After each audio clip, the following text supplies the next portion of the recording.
नमस्कार। आप सभी का बहुत बहुत स्वागत है आपके पसंदीदा कार्यक्रम संतान सुख में और मैं हूं आपके साथ रश्मि मेनन।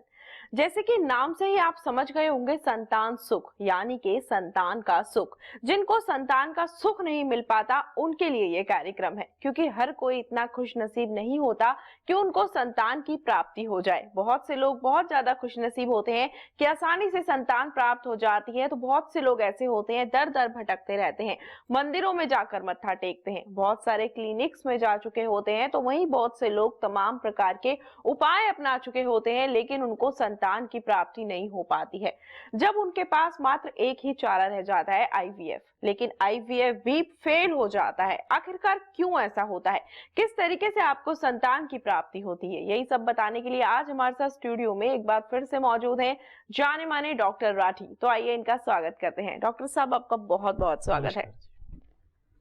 तो दर्शकों, यदि आपको भी संतान की प्राप्ति नहीं हो पा रही है और आप चाहते हैं कि आपको संतान की प्राप्ति हो जाए, तो इन नंबरों पर लगातार संपर्क करते रहें।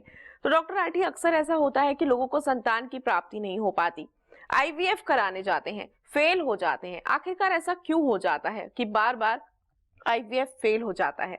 देखिए, उसकी जो 2-3 वजह होती हैं। एक तो स्पर्म का अच्छा ना होना, मोटा मोटी मतलब 3 वजह आप समझ के चलिए कि एक संतान प्राप्ति के लिए 3 वजह की जरूरत होती है। एक तो स्पर्म का अच्छा होना, एक आपके एग की क्वालिटी का अच्छा होना, और साथ साथ में आपकी लाइनिंग का अच्छा होना। यदि आपकी लाइनिंग अच्छी है, आपका एग अच्छा है, तो कोई दिक्कत नहीं होगी आपको। हाँ, इसको हम जो लोग देख रहे हैं एग को, वो एएमएच के थ्रू देखते हैं। यदि आपका एएमएच अच्छा होता है तो आपको एग की क्वालिटी अच्छी है। जो अभी रिपोर्ट हमारे पास में आ रही है उसमें एएमएच काफी नीचे जा रहा है। कुछ मतलब जो हमारे पास रिपोर्ट आ रही है वो बता रहे हैं कि प्रदूषण की वजह से ऐसा हो रहा है। कुछ बताया जा रहा है कि किस वजह से है, करेक्ट कहना तो बड़ा मुश्किल है, पर एएमएच हम लोग जो देख रहे हैं, जो हमारे पास में रिपोर्टें आ रही हैं, किसी की 1.4, किसी का 0.94, किसी का 0.02। तो इस एएमएच को समझना जरूरी है, क्योंकि लेडीज को जो हर महीने निकलता है वो सिर्फ एक एग निकलता है। यदि आपका एक ही अंडा है और उसकी क्वालिटी अच्छी नहीं है, तो आप आईवीएफ के लिए भी जा रहे हो तो जरूरी नहीं है आपको बच्चा मिले, ये आप समझ लीजिए। यदि आपकी एग की क्वालिटी अच्छी है तो आपको निश्चित रूप से संतान प्राप्ति में बहुत ज्यादा दिक्कत नहीं होती। स्पर्म काउंट यदि कम है तो कोई परेशान होने की जरूरत नहीं है, क्योंकि कुछ तो स्पर्म है ना हमारे पास में। यदि स्पर्म काउंट बिल्कुल नील है तो उसका ट्रीटमेंट अलग है, वो मैं आपको बताऊंगा आगे चल के। पर यदि आपका इस एग अच्छा नहीं है तो आपको संतान होने में बहुत दिक्कत है। और जो हम लोग दवाई की बात करते हैं, दवाई देखो, सभी कहते हैं कि मेरी दवाई, मैं तो बार बार कहता हूं कि मेरी कोई दवाई नहीं है। भेषज रत्नावली, चरक संहिता, हमारे यहाँ कहा जाता है कि ये जो ज्ञान है, जो मतलब ये जो खजाना है एक किस्म का, सालों पुराना खजाना है, जो हम लोगों ने सहेज कर रखा है, और उसी खजाने पे हम लोग काम कर रहे हैं। चरक संहिता में इसका वर्णन बिल्कुल बहुत साफ रूप से लिखा हुआ है। भेषज रत्नावली ग्रंथ है, सारंगधर संहिता है, भाव प्रकाश में, इनमें इन दवाइयों का उल्लेख है, बशर्ते कि आपको ये पता हो कौन सी दवाई आपको लेनी है। न कि शिवलिंगी के बीज ले लिए, पुत्र जीवक के बीज ले लिए आपने, कभी सतावर का प्रयोग कर लिया, कभी अशोका का प्रयोग कर लिया। वो दवाइयां हैं, पर उस पे काम करके, अब जैसे मैं आपको एएमएच की बात अभी बता रहा था, अब देखिए दवाइयां हैं, ऐसा नहीं है कि ये मेरे पास में दवाई हो। अब इसका 8.4 ये एएमएच था जो पेशेंट ने खुद कराया, और इसके बाद में इसका हम लोगों ने जो भेषज रत्नावली की ये दवाई है करा के देखी, तो देखिए 4.19, 2 महीने में इतने अच्छे रिजल्ट मिलते हैं। यदि आप किसी और को इसको दिखाइएगा, पूरे विश्व की बात कर रहा हूं, कोई भी आपको ये नहीं कहेगा कि एएमएच को हम लोग कम कर सकते हैं या ज्यादा कर सकते हैं। पर दवाई में हम लोगों को भी नहीं पता था, पहले हम लोग प्रोग्राम करते थे तो 22 का था एक का पेशेंट का, उसको कंसीव हुआ था, पर हमें ये पता नहीं था कि एएमएच कम हो जाता है। ये तो अभी कुछ सौभाग्य की बात है कि कुछ पेशेंट हमारे पास में ऐसे अच्छे आए पैसे के संदर्भ में, क्योंकि 2,500 का टेस्ट है, 2 से 2,500 के बीच में बात होती है, तो उन्होंने खुद करा के हमें बताया। तो जब हमें पता चली, अब ये देखिए नोएडा का पेशेंट है, 16 के आसपास, ये जो लैब है ये बहुत अच्छी लैब है, मतलब हमारे यहाँ डॉक्टरी लाइन में इसको सबसे अच्छी लैब माना जाता है, और इसका 16 के आसपास इसका है, और 2 महीने में जब हम लोग देखते हैं तो 7 के आसपास इसका आ गया है। पर 7 भी अभी ज्यादा है, इसकी जो नॉर्मल वैल्यू है 2 से 4 के बीच में होती है। यदि आपकी वैल्यू 2 से 4 के बीच में है, आप नेचुरल कंसीव कर सकते हैं। यदि इसकी हाई है तब भी कंसीविंग नहीं होगी, यदि लो है तब तो और बुरी हालत है, क्योंकि आपके पास में एग की क्वांटिटी भी कम होगी, क्वालिटी, 2 शब्द आते हैं, एक तो क्वालिटी, एक क्वांटिटी। यदि एग की क्वालिटी भी कम है और क्वांटिटी भी कम है, ये जो एग मिलते हैं रश्मि जी, हम लोगों को माँ के गर्भ से ही मिलते हैं, मतलब डिपॉजिट है, माँ ने आपको दे दिए। इसके बाद में मैच्योर होके एक एक करके आता रहता है, जिससे कि संतान की प्राप्ति होती है। यदि एग की क्वालिटी खराब, समझ लीजिए बच्चा नहीं हो पाएगा। एक तो आईवीएफ फेल होने का ये वजह होती है, दूसरी अच्छे सेंटर का चुनाव ना होना, तीसरा मैं थोड़ा आध्यात्मिक भी हूं तो आध्यात्म के रूप में भी समझाता हूं पेशेंटों को इस तरह से समझना चाहिए। देखिए, यदि हम अच्छा एम्ब्रियो बना लेते हैं, एक अच्छा हमने मान लिया, ये समझ लीजिए आप कि धान की पौध हमने बहुत अच्छी तैयार कर ली, पर हमारा खेत तैयार नहीं है। यदि आपका खेत अच्छी तरह से तैयार नहीं है तो यूरिया डीएपी डाल के आप उसको फसल को नहीं ले सकते हैं। मेरे पास में भी कुछ दिन पहले फोन आया था कि जी हम लोगों ने काफी एचएमजी के इंजेक्शन लगवाए और फिर हमें एग नहीं बन रहे। जो हम इंजेक्शन लगाते हैं वो जस्ट लाइक यूरिया डीएपी। यदि बीज में ताकत है तो वो चलेगा खाद से, यदि बीज में ताकत ही नहीं है तो ये दवाई हमें ये कहती है, जो मैं आपको एमएस दिखा रहा हूं कि जब हम ऊपर नीचे कर सकते हैं तो इसका मतलब हुआ आपके एग पे काम कर रही है। यदि दवाई एग पे काम कर रही है, आपको संतान हो जाएगी। और एक बहुत छोटा सा संदर्भ है, मैं सुना देता हूं, जो सभी जानते हैं, कोई मेरे पास नहीं है। महाराज दशरथ हुए तो उन्होंने भी 3 शादी करी। 3 शादी से पहले उन्होंने भी अपने जो गुरु थे उनसे राय नहीं ली कि मुझे क्या करना चाहिए। तब वो अपने गुरु के पास गए, तब उन्होंने एक यज्ञ कराया, उसकी बात हम चर्चा आगे करेंगे। और उन्होंने एक मेडिसिन दी और मेडिसिन लेने के बाद में उनको संतान की प्राप्ति हुई। कहने का मतलब ये है कि इसमें कुछ ना कुछ देवत्व की चीज की है। कई आईवीएफ सेंटर मैंने देखे हैं जहां आप जाओगे, भगवान के बड़े अच्छे अच्छे फोटो लगे होंगे, ज्योत जली होगी। कहने का मतलब ये है कि ऊपर वाले की भी कुछ माया है इसमें। अच्छा, संतान ऐसे ही नहीं मिलती, कुछ को मिल जाती है। यदि 2 से 4 साल हो गए तो जिनको मिलनी है वो मिल जाएगी। यदि 4 साल की बात हो चुकी है तो जरूर आप अच्छे चिकित्सक से राय लें, अच्छे एस्ट्रोलॉजर से पूछें वजह क्या होती है। कई बार कल क्वेश्चन भी था, मेरे पास में आया भी था एक पेशेंट कि जी मैंने काल सर्प दोष का उपाय करवा लिया, ये कर लिया, वो कर लिया। तो देखिए, जो सबसे अच्छा उपाय माना जाता है वो हरिवंश पुराण हमारे शास्त्रों में दी हुई है। तो हरिवंश पुराण में भी अब पेशेंट कह रहा था कि जी मैंने जाप तो किए पर 1 माला रोज करता हूं। अब उसके लास्ट पेज में लिखा हुआ कि 3 लाख जाप आपको करने, आप करना ही नहीं चाहते। जी। तो अब ऐसा कोई नहीं है कि कोई आपको करेगा, करना खुद ही पड़ेगा। बिल्कुल, काफी लोगों का ये सवाल भी होता है कि हाँ, मात्र उपाय कर लेने से या मंत्रोच्चार कर लेने से हमें संतान की प्राप्ति हो सकती है। तो आप तो बहुत ज्ञानी हैं इस मामले में, जैसे कि आप आयुर्वेद, ज्योतिष और आईवीएफ, ये सब चीजों को एक तरीके से देखकर और सब चीजों को मिलाकर लोगों का इलाज करते हैं, उनको संतान की प्राप्ति करवाते हैं। तो आपसे ये जानना चाहूंगी, क्या मंत्रोच्चार के माध्यम से संतान की प्राप्ति होना संभव है? देखिए, जितनी भी रश्मि जी मैं बात बताता हूँ वो बुक्स के आधार पे होती है। मेरा इसमें कोई मुझे ये कहे कि डॉक्टर साहब बता रहे हैं, डॉक्टर साहब कुछ नहीं बता रहे, ना दवाई बताते हैं, ना जो आपका क्वेश्चन है उसका बुक्स के हिसाब से मैं आपको आंसर दूंगा। देखिए, पृष्ठ संख्या वैसे रत्नावली का 7 to 9। अब ये ग्रंथकार क्या कहता है मैं आपको पढ़ के बता देता हूं। दवाई किसको काम करती है, किसको नहीं करती है, जो इसमें लिखा हुआ है, वैसे तो मैं आपको वैसे ही बता देता हूं। ये कहता है जिसने मंत्र उपवास सब कुछ कर लिया हो तब ये दवाई का औषध का सेवन करे।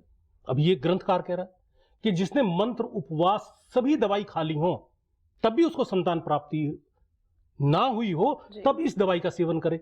ये तो उसका एक खंड हो गया। पर दूसरे खंड में ये कहता है कि पाक प्रवीण चिकित्सक मंदाग्नि के द्वारा उसको जो घृत को सिद्ध करे, वो क्या नाम है आपका, गायत्री आदि मंत्र से सिद्ध होके तब करे। देखिए, अब ये है, एक बुक्स आती है हमारी, यही भैंस रत्नावली का मैं एक आपको दृष्टांत बताऊं। ये पृष्ठ संख्या 30 है। तो ये कहता है कि यदि, वैसे तो कहावत तो ये है कि देवता, मंत्र, औषध, रत्न सब फल देते हैं, पर यदि समय आपका अनुकूल ना हो तो कोई फल नहीं देता। ये भी यही कहता है कि यदि आपकी दिव्य औषधियां भी हैं, यदि आप बिना मंत्रों से आप करते हैं तो दिव्य औषधियां भी आपकी काम नहीं करती हैं। इसका वर्णन आपको रामायण में मिलता है। देखिए, ये सब चीजें जो हैं ये खजाना है, ये उस टाइम का खजाना है जिसको हमें समझने में भी बहुत टाइम लगा। तो कहने का मतलब ये पहले से ही कहते थे कि मंत्र का आप जाप कीजिए और जाप के साथ में औषध लीजिए। कोई जरूरी नहीं है होता कि आपको सभी को इतनी जरूरत पड़ती हो। कुछ के में जो हम लोगों ने देखा है, जो पराशर होरा शास्त्र में लिखा हुआ है, उन्होंने यहां तक कहा है बुक्स वालों ने कि यदि किसी के ग्रह थोड़े कमजोर, मतलब थोड़ा ही उसमें दिक्कत है, कुछ ही ग्रहों में अंतर है, तो दवाई से भी काम चल जाता है। तो इसीलिए आईवीएफ से भी जाते हैं तो 40% तो हो ही जाता है ना, आईयूआई से भी हो जाता है 10%, ऐसा नहीं है। 10% IUI से हो जाता है, 40% IVF से भी हो जाता है। और हम लोग तो जो दावा करते हैं, क्योंकि इतना काम करते हुए हो गया, तो हम लोग तो यही कहते हैं कि आपने IUI करा ली हो, आपने IVF करा लिया हो, आप निराश हो गए हो, तो आप बिल्कुल आके जो बुक्स में लिखा है उसको मानिए। कोई डॉक्टर राठी की बात को मानना कोई जरूरी नहीं होता, पर जो खजाना है आपका बहुत सालों से दबा हुआ पड़ा हुआ था, तो हमारा प्रयास यही है कि उन सब बातों को आपके सामने लाएं, जनता के सामने लाएं, बताएं उन्हें कि सच्चाई क्या है। और इतना अच्छा प्रमाण के AMH को आप ठीक कर सकते हैं, ये बहुत बड़ा प्रमाण है जो हम आपको बता रहे जी हैं। बिल्कुल। तो अपने दर्शकों को यही कहना चाहूंगी, यदि आप भी संतान की प्राप्ति करना चाहते हैं, IUI करवा चुके हैं, IVF करवा चुके हैं, लाखों रुपए खर्च कर चुके हैं, लेकिन आपको संतान की प्राप्ति नहीं हो पा रही है, तो जो नंबर आपकी टीवी स्क्रीन पर दिखाए जा रहे हैं, आप जरूर एक बार इन नंबरों पर संपर्क करें। साथ ही आप डॉक्टर राठी इनफर्टिलिटी क्लिनिक जा सकते हैं, जनकपुरी में डॉक्टर साहब का क्लिनिक है, वहां जाकर आप अपने लिए मार्गदर्शन प्राप्त कर सकते हैं, अपना इलाज करवा सकते हैं, संतान की प्राप्ति कर सकते हैं। देखिए, जैसे कि डॉक्टर साहब बता ही रहे हैं कि डॉक्टर साहब आयुर्वेद के माध्यम से, ज्योतिष के माध्यम से आपको बताते हैं कि कैसे आपको संतान की प्राप्ति हो पाती है। IVF यदि फेल हो चुका है, AMH लेवल आपका जो है नॉर्मल नहीं है, आप परेशान हैं, यहाँ वहां भटक कर थक चुके हैं, इलाज करवा करवा कर थक चुके हैं, दवाइयों का सेवन करवा करवा कर थक चुके हैं, साथ ही बार बार मिसकैरेज हो जाता है, तो आप इन नंबरों पर लगातार संपर्क करते रहें और डॉक्टर साहब से मार्गदर्शन प्राप्त करें और संतान की प्राप्ति का जो आपका सपना है उसको पूरा कर सकते हैं। नंबर लगातार आपकी टीवी स्क्रीन पर दिखाए जा रहे हैं। तो डॉक्टर साहब, हमारे पास कल संगीता जी का व्हाट्सएप पर मैसेज आया था। इनका सवाल है कि इन्होंने 3 से 4 बार IUI और IVF करवा लिया है, लेकिन फिर भी संतान की प्राप्ति नहीं हो पा रही है और इनकी शादी को लगभग 8 साल हो चुके हैं। तो क्या पॉसिबल है, कैसे इनको संतान की प्राप्ति होगी, जानना चाहते हैं। देखिए, यदि पेशेंट IUI कराता है तो उसका मतलब ये होता है कि उसका सब कुछ नॉर्मल है। जी। मतलब हम लोग डॉक्टरी की भाषा में ये कहते हैं कि IUI यदि पेशेंट करा रहा है उसका सब कुछ नॉर्मल है, उसको कोई दिक्कत नहीं है। थोड़ा सा हम IUI में करते क्या है कि थोड़ा सा इंजेक्शन लगाए, एक रैप्चर का इंजेक्शन लगाया और इसके बाद में स्पर्म को डाल दिया हमने, तो इससे बच्चा हो जाता है। इसका नाम भी कृत्रिम गर्भाधान है। जी। तो यदि IUI करा लिया है वो ठीक है, बिल्कुल। IVF के लिए गए तो वहां हमने बस बच्चा बनाया और बच्चा यूट्रस में रख दिया। IVF सिंपल भाषा में। यदि हम बहुत हल्की सी भाषा में बात करें तो ये है। सैरोगेसी की मैं बता देता हूँ इसमें साथ साथ ही। यदि उस बच्चे को हम उस मदर में ना रख के दूसरी मदर में रख देते हैं तो वो सैरोगेसी हो जाती है। मंतर बहुत ज्यादा नहीं है। पेशेंट के मन में बहुत भ्रम रहता है कि मैंने इतना सब कुछ करा लिया है, तो क्योंकि स्टेप बाय स्टेप होता है तो पेशेंट समझता भी अच्छी जगह जाता है, मरीज ऐसा नहीं है। तो जैसे आपका ये क्वेश्चन था, ये आता है अनएक्सप्लेन इनफर्टिलिटी में, कि जिसको हम एक्सप्लेन ही नहीं कर पा रहे। भाई IUI के बाद में हम IVF पे जा रहे हैं, क्यों जा रहे हैं? नहीं तो पहले दिन ही IVF पे जाते। तो उन्होंने लिखा है आपको कि मैंने पहले IUI कराई, बिल्कुल। IUI से रिजल्ट नहीं मिले, 2 से 3 बार हम लोग करते हैं जनरली, फिर IVF पे हम लोग गए। तो या तो इनके लिए एक सब हल्का सा रास्ता है कि सैरोगेसी पे जाए, मतलब उस यूट्रस में नहीं चल रही है तो दूसरे यूट्रस में रखें, नहीं तो मेडिसिन ले। और जो IUI करा रहे हैं पेशेंट, उनको IVF कराने की जरूरत ही नहीं होती जी। या तो IUI ना कराएं। IUI कराने का मतलब ये डॉक्टर ने कहा है उनको, डॉक्टर ने कहा है, बिल्कुल सच बोला है, डॉक्टर की बात झूठी नहीं है। उनको रिजल्ट नहीं मिल रहे, वो बात अलग है, इसमें डॉक्टर बेचारा कसूरवार नहीं है। कई बार ये कह देते हैं कि भाई पैसे ले लिए, डॉक्टर ने गलत इलाज, कोई गलत इलाज नहीं किया, डॉक्टर बिल्कुल सही इलाज करे। हाँ, कई बार समझने में और समझाने में भी फर्क होता है, और कई बार ऐसा भी होता है रश्मि जी कि पेशेंट उन डॉक्टरों के पास नहीं जा पाता। अब मान लीजिए जो सर्जरी कर रहा है उसके पास आदमी चला गया, तो अब मरीज को थोड़ी भगाएगा डॉक्टर। अच्छा, या कुछ IVF सेंटर भी नए नए जैसे खुले, उनके पास चला गया, अब वहां अनुभव नहीं होता इतना। अच्छा, पेशेंट को वो भी नहीं कह पाते कुछ लोगों को कि यदि आपकी यूट्रस में लाइनिंग ठीक नहीं बन रही है तो आप सैरोगेसी पे चलिए, वो भी नहीं बोल पाते। क्यों नहीं बोल पाते? यदि मरीज को ये कह दिया तो मरीज भड़क जाता है कि नहीं, मुझे तो अपना ही चाहिए। तो उसके लिए सबसे अच्छा साधन, यदि इजीली बात करें हम लोग, तो सबसे अच्छा यही है कि मेडिसिन 2 महीने खा के देखें। यदि ये रिजल्ट आने तो 2 महीने माने, 2 महीने इतने बड़े भी नहीं होते, अच्छा बहुत ज्यादा भी नहीं होते। और सबसे अच्छा फायदा इस मेडिसिन का ये होता है कि जब हम इंजेक्शन लगाते हैं तो उसकी कॉस्ट कम हो जाती है। करीबन 8 से 9 हज़ार का एक इंजेक्शन आता है रश्मि जी, जो हम IVF में यूज करते हैं। करीबन 80 से 90 हज़ार रुपए के इंजेक्शन लगते हैं। तो यदि आपके वहां 2 महीने आपने ये दवाई खाई, मान लिया 5-7 हज़ार रुपए इधर खर्च भी हुए, और आपको यदि 2 इंजेक्शन का भी आपको बचत होती है तो वहां 20 हज़ार की आपकी बचत होगी। अच्छा, जब AMH पे दवाई काम कर रही है तो कई बार हम लोगों ने देखा है नॉर्मली हो जाता है, जरूरत नहीं पड़ती है। जैसे ट्यूबरक्लोसिस है या लाइनिंग बहुत खराब हो गई है, जो लाइनिंग है, जो मैं आपको बार बार बता रहा हूं, ये लाइनिंग जो होती है इसको हम लाइनिंग बोलते हैं। ये जो यूट्रस में, या ये मोटा मोटी समझ लीजिए, आपको जो महीना आता है उसको लाइनिंग बोलते हैं। जो महीने की गद्दी बनती है वो एस्ट्रोजन बनाता है, और जो प्रोजेस्टेरोन है, यदि बच्चा आगे चलता है तो वो कंटिन्यू करता है, नहीं तो उसको गद्दी को बाहर निकाल के फेंक देता है। मतलब ये प्रक्रिया है, ये कुदरती प्रक्रिया। कुछ को महीना नहीं आता है जैसे, तो दवाई में लिखा हुआ है, जो आप बीच में पूछ रहे थे हैबिचुअल अबॉर्शन वाली बात भी पूछ रहे थे, तो देखिए ग्रंथकार क्या कहता है। मैं जनरली बुक्स का ही सहारा लेता हूँ क्योंकि यहीं से पढ़ा है। अच्छा, जो पढ़ा हुआ है वो वही बताना चाहिए। इसमें लिखा हुआ है कि स्त्री पुरुष दोनों को खाएं। जो आपने एबॉर्शन की बात की, उसमें होता क्या है कि 23 गुणसूत्र पुरुष से आते हैं और 23 स्त्री से आते हैं, मतलब 46। यदि 46 ये पिलर हैं एक बच्चे को, हम जो पैदा हुए ये 46 से पैदा हुए, यदि इसमें 23 आदमी से नहीं आए, 23 मदर से नहीं आए, बच्चा नहीं होगा। उसमें जो हम लोगों ने देखा है, जो हम लोग टेस्ट वगैरह कराते हैं, या तो 45 होते हैं या 47 होते हैं, 46 नहीं होते। तो 46 ये समझ लीजिए वो गुणसूत्र हैं जो माँ से, अब जैसे आप, मैं, मतलब आप मुझे देखोगे तो मेरे भाई जैसा देखोगे, मेरे बहन जैसा देखोगे, तो उनमें सब में वही गुणसूत्र है। आप देखोगे अपने भाई बहनों से मिलते जुलते हैं, तो ये गुणसूत्र हैं, होते अलग अलग हैं, एक सेम नहीं हो सकते। यदि जुड़वा भी बच्चे हैं तब भी जाके कार्बन कॉपी नहीं हो सकते। आप जुड़वा भी देखते होंगे वो बिल्कुल अलग होंगे। मतलब कुदरत ने इतना चमत्कारिक काम किया है, और हम लोगों ने इसमें भी लिखा हुआ है बुक्स में भी, कि जो गर्भपात होते हैं उनका तो होगा ही नहीं, पर होगा उनको नहीं यदि स्त्री पुरुष दोनों लें। कहने का मतलब ये भी हमें बताना चाह रहे थे कि पुरुष भी उतना ही जिम्मेदार है, स्त्री भी उतनी जिम्मेदार है, जबकि स्त्री को ज्यादा जिम्मेदार मान लिया जाता है, पर ऐसा नहीं होता। और जो हैबिचुअल अबॉर्शन वाले होते हैं वो तो ये कहते हैं कि मेरी कोई गलती होगी जो मेरा बच्चा गिर गया, पर ऐसा है नहीं। आप खुद सोचिए कि आपकी काम वाली है, यदि उसको बच्चा पॉजिटिव हुआ है तो 15 दिन तो उसको पता ही नहीं होता, क्योंकि ये करीबन 12 से लेकर 16वें दिन के बीच में, महीने से, यदि हम महीने से गिने तो कंसीविंग का टाइम 12 से 16वें दिन का होता है। 16वें दिन तक कंसीव हो जाता है। जब कंसीव 16 दिन से हो गया, 28 या 30 दिन में महीना आना, आगे 12 दिन बचे, तो 12 दिन बच्चा उसका इस फॉलोपिन ट्यूब में यहां पर होता है, रश्मि जी, यहां से होकर ये यूट्रस में आके यहां चिपक चुका होता है प्लेसेंटा इसकी, तो यहां वो आ चुका है बच्चा। तो जब 12 दिन नहीं गिरा, जब तक उसको पता भी नहीं था, वो सब कुछ आइसक्रीम भी खा रही थी, वो अदरक की चाय भी पी रही थी, पपीता भी खा रही थी, ऊपर से कूद भी रही थी। हो सकता है यदि भाई बहन की शादी हो तो वहां डांस भी करके आए। बिल्कुल डॉक्टर साहब, आपको रोकने के लिए माफी चाहूंगी। इस चर्चा को हम लोग कंटिन्यू करेंगे, लेकिन हमारे साथ पलवल से एक कॉलर जुड़ गए हैं, इनकी समस्या जान लेते हैं। हेलो हेलो, बहुत बहुत स्वागत है आपका संतान सुख में। आप मुझे सुन पा रहे हैं? लगता है हमारा संपर्क टूट चुका है। तो जैसे आप बता रहे थे कि उनको पता नहीं होता, वो सब एक्टिविटीज करने लगती हैं जो उनको नहीं करनी चाहिए।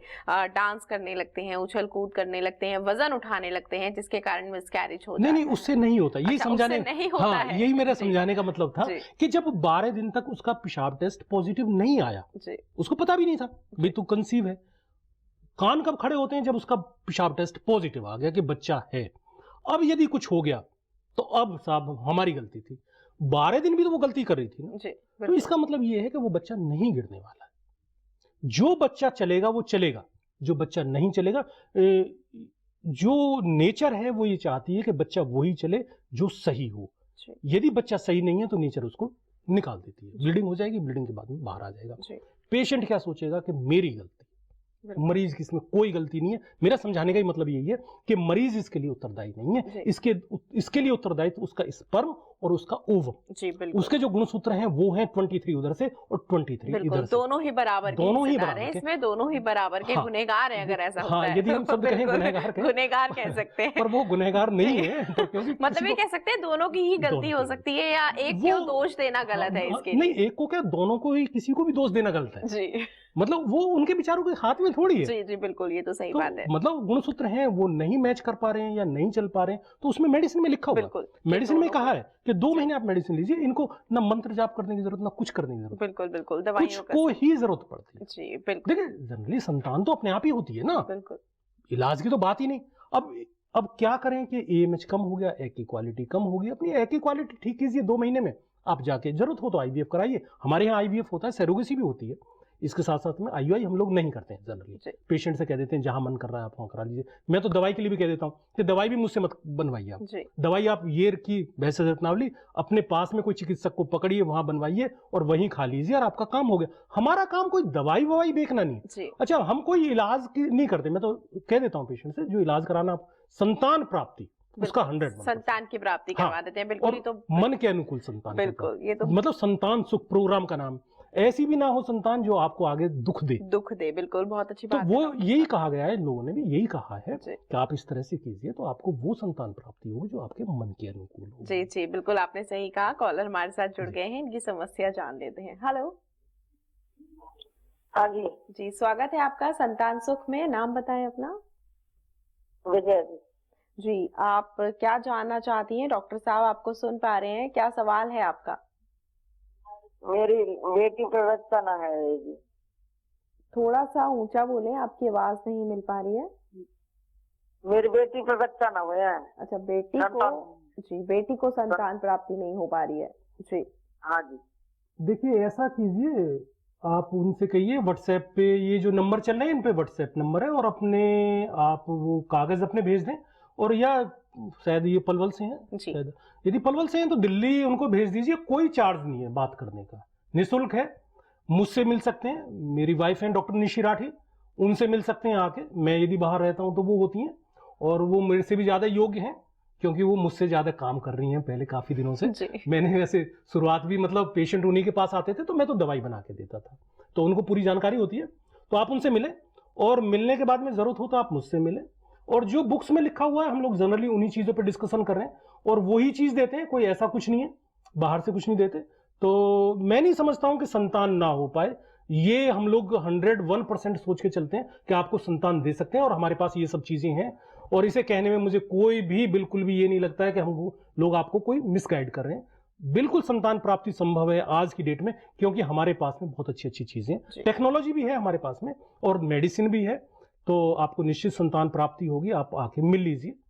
जी हाँ, बिल्कुल, आपको मैं भी यही कहना चाहूंगी, एक बार जरूर आकर डॉक्टर साहब से उनके क्लिनिक में मिल लें। परामर्श आपको बिल्कुल निःशुल्क दिया जाएगा और साथ ही संतान सुख की प्राप्ति आपको हो जाएगी। डॉक्टर साहब इस बात का दावा करते हैं कि आपको जरूर जो खुशियां हैं वो हासिल हो जाएंगी, आपकी खाली झोली अवश्य ही भर जाएगी। आप इन नंबरों को नोट कर ले, कार्यक्रम के बाद भी संपर्क कर सकते हैं। बाकी दर्शक भी लगातार संपर्क करते रहें। यदि संतान सुख चाहते हैं, संतान की प्राप्ति करना चाहते हैं, सूनी गोद को भरना चाहते हैं, तो इन नंबरों पर लगातार संपर्क करते रहें। यहाँ वहां भटक कर यदि थक चुके हैं तो आपके लिए तो बहुत ही खास और सुनहरा मौका है। आप इस कार्यक्रम से जुड़ सकते हैं, डॉक्टर साहब से बात कर सकते हैं और संतान की प्राप्ति कर सकते हैं। नंबर लगातार आपकी टीवी स्क्रीन पर दिखाए जा रहे हैं।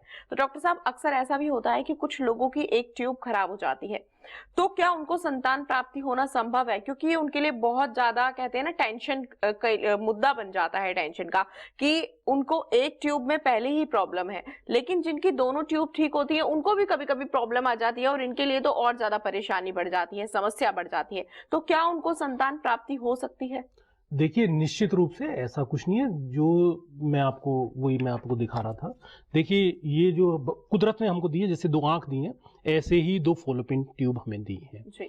एक बार अंडा इससे आता है, एक बार अंडा इससे आता है। मान लिया ये खराब हो गई है तो इससे अंडा आके आपको कंसीव हो जाएगा, कोई दिक्कत नहीं। पर आप एक बात और सुनिए, बड़े पते की मैं आपको बात बता रहा हूँ कि जब एक ट्यूब खराब हुई है, यूट्रस से कोई इन्फेक्शन गया या कुछ और हुआ है, तो जनरली इसमें देखा यही गया है कि दूसरी ट्यूब भी कई बार वर्किंग नहीं होती है। ये डिसाइड डॉक्टर करेगा कि भाई आपकी वर्किंग है या नहीं है। HSG करा के देख सकते हैं, लेप्रोस्कोपी करा के देख सकते हैं, दूरबीन से हम लोग वहीं जाके देख सकते हैं कि क्या दिक्कत है।